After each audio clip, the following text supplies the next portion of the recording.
ముందుగా వేదిక టీవీ ప్రేక్షకులకు స్వాగతం. వేదిక టీవీ చేపడుతున్న సర్వే ఏదైతే ఉందో ఇది కేవలం ప్రజల అభిప్రాయాలు మాత్రమే, వేదిక టీవీ అభిప్రాయం కాదు. ఇందులో భాగంగా ఈరోజు అమీర్పేట్కి రావడం జరిగింది. మరి అమీర్పేట్లో ఉన్నటువంటి ప్రజలు రేవంత్ రెడ్డి గారి పాలన విధి విధానాలు ఎలా జరుగుతున్నాయి, మరి అలాగే రేవంత్ రెడ్డి గారు ప్రవేశపెట్టిన ఈ 6 గ్యారెంటీలు కానీ సంక్షేమ పథకాలు కానీ లబ్ధిదారులకు ఏ విధంగా లబ్ధి చేకూరుతున్నాయి, మరి గతంలో కేసీఆర్ గారి పాలన ఏ విధంగా జరిగిందనే విషయాల గురించి ఇక్కడున్న ప్రజలతో మాట్లాడి వాళ్ళ యొక్క అభిప్రాయం తెలుసుకునే ప్రయత్నం చేద్దాం. నమస్తే సార్. నమస్తే. మీ పేరు సార్? నా పేరు చందు. ఏం చేస్తుంటారు సార్? నేను జాబ్ చేస్తుంటాను ప్రైవేట్ కంపెనీలో. సీఎం రేవంత్ రెడ్డి గారి పాలన విధానంపై మీ అభిప్రాయం ఏంటి సార్? ఈ గడిచిన 16-17 నెలలు ఏవైతే ఉన్నాయో కాంగ్రెస్ ప్రభుత్వ పాలన పర్వాలేదు అనుకోవచ్చు. కానీ వీళ్ళు ఏదైతే మన 6 గ్యారంటీలు అని అన్నారో అవి వన్ బై వన్ చేసుకుంటూ వస్తున్నారు. సో కొన్ని విషయాలల్లో ప్రభుత్వం కొంచెం వెనుకంజలో ఉంది. సో అవి రైతులకు మెయిన్, రైతుల విషయంలో కొంచెం వెనుకంజలో ఉంది.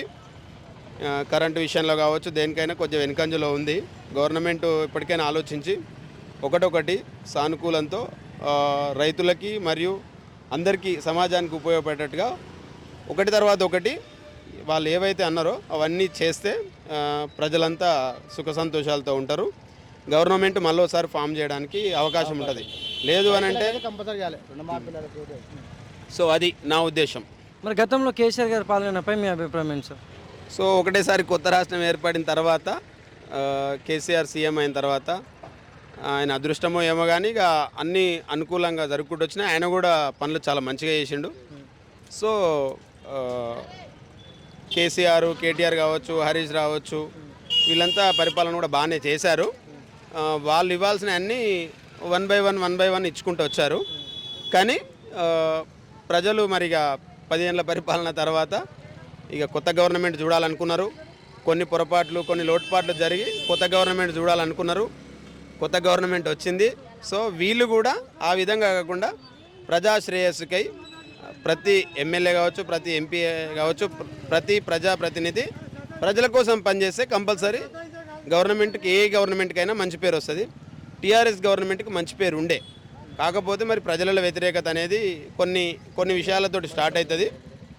సో అట్లా గవర్నమెంట్ అనేది, కాంగ్రెస్ గవర్నమెంట్ అనేది ఫామ్ అయిపోయిందనమాట. సో అంతే. రేవంత్ రెడ్డి పాలన అంటే పర్లేదు, మంచిగానే ఉంది, ఇంకా మంచిగా చేయొచ్చు.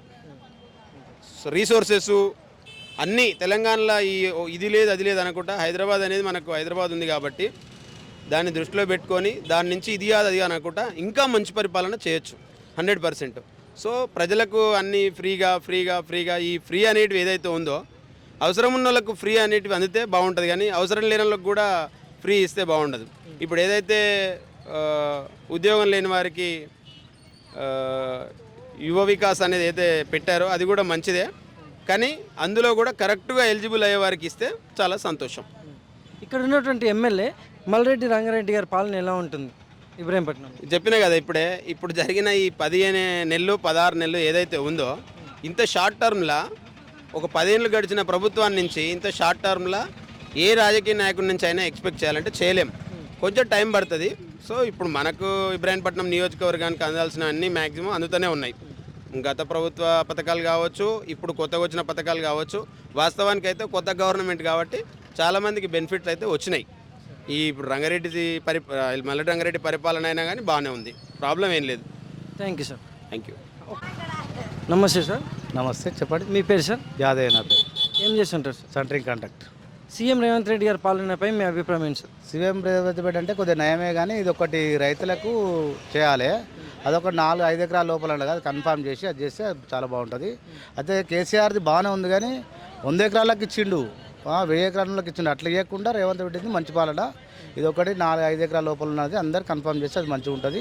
ఇప్పుడు ఈ ప్రజెంట్ ఇక్కడ ఉన్న ఎమ్మెల్యే అయితే మంచిగానే చేస్తాడు, ఇప్పుడు చేయలే కానీ రాబోయే పొజిషన్లో చేస్తాడు.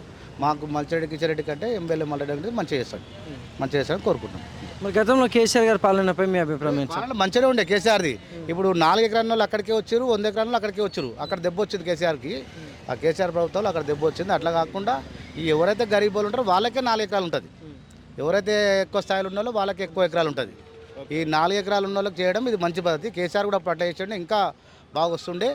కేసీఆర్ ఏంటంటే అందరు రావాలని అందరు చేసిండు, కానీ అట్లా కాకుండా ఈ 4 ఎకరాలు 5 ఎకరాలకు ఇస్తే ఈ గరీబ్ వాళ్ళు అనేది బాగుపడతారు. Thank you sir. ఓకే. చెప్పండి. మీ పేరు సార్? నా పేరు వెంకటేష్ అండి. ఏం చేస్తుంటారు సార్? మాకు బేకరీ ఉందండి. సీఎం రేవంత్ రెడ్డి గారి పాలనపై మీ అభిప్రాయం ఏంటి సార్? మా అభిప్రాయం అంటే ఇప్పుడు ఏం చెప్పాలంటే మనకు హిందువులని పరిపాలించారు ముస్లింలు. పిచ్చితుక్కులకు పరిపాలించినప్పుడు తెలుసా పిచ్చితుక్కులకు ఎవరో? ఆ పరిపాలనగా ఉంది ఇప్పుడు. అంత వరస్ట్ ఉంది ఈ పరిపాలన. ఎందుకనంటే ఏది ఇప్పుడు అన్ని ప్రతిదీ హామీలు ఇస్తుండు కానీ ఏది నెరవేరుస్తలేడు. ఏముందడా? ఏం లేదు. ఏ డెవలప్మెంట్ లేదు, ఏ మార్కెట్ నడుస్తలేదు, రియల్ ఎస్టేట్ పడిపోయింది. కాంగ్రెస్ గవర్నమెంట్ అంటేనే పిచ్చి పరిపాలన, నచ్చట్లంటారు. అంతే. నచ్చట్లే కాదు, వేస్ట్ వరస్ట్ పాలన అది. మరి గతంలో కేసీఆర్ గారి పాలనపై మీ అభిప్రాయం ఏంటి సార్? కేసీఆర్ గారు మనకు తెలంగాణ తెచ్చిండు. అతను ఒక యోధుడు, మన గురువు.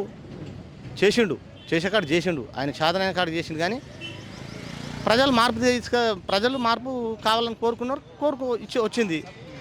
ఇప్పుడు ఈ పాలన కూడా చూస్తారు కదా వాళ్ళు కూడా. ఒక 1 year చూసిర్రు, ఎవరిని అడిగినా అదే చెప్తారు మీకు. అంతే. Thank you sir. Okay, thank you very much.